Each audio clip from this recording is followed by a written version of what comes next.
Video opens on a close-up of a mud-caked letter, the paper worn and folded. A young soldier, no more than a boy, reads it in the dim, claustrophobic confines of a trench. His face is smudged with dirt, his eyes filled with a longing that transcends the filth surrounding him. The air hangs thick with the smell of damp earth and fear.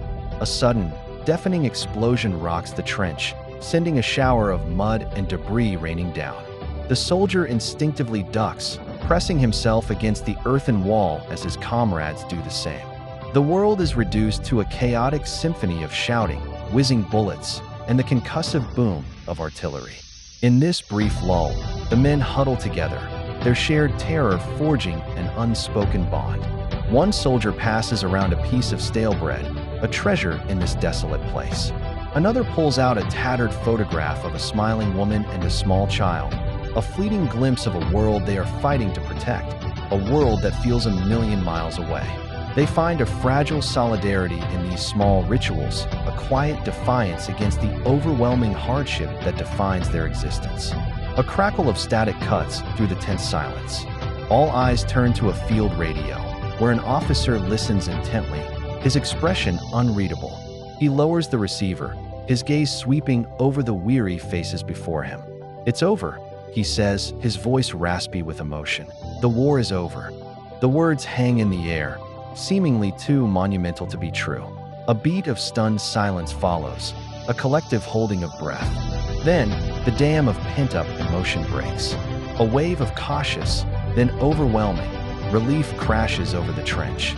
Men who have faced death together now collapse into each other's arms, their bodies shaking with sobs.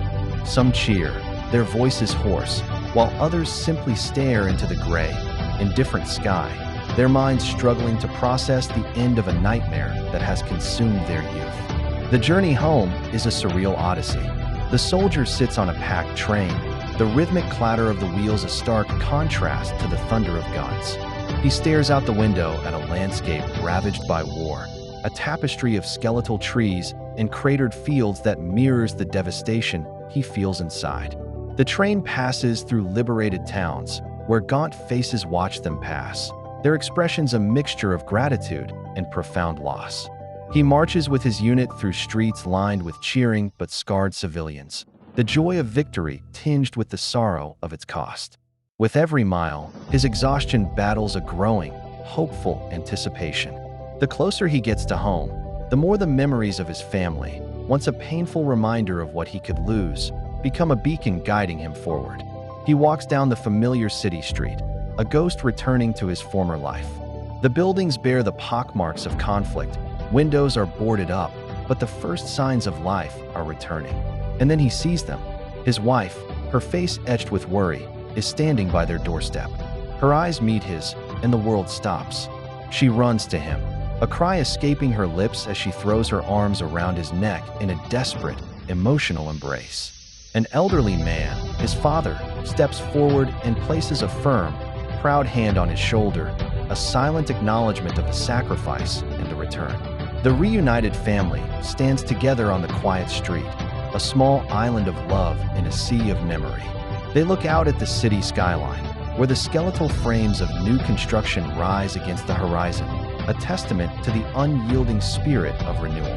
The last rays of sunlight break through the clouds, bathing them in a warm, golden light. The final shot lingers on their faces, faces that carry the indelible scars of loss, but also shine with the unbreakable promise of a new beginning, a future they can now dare to build together.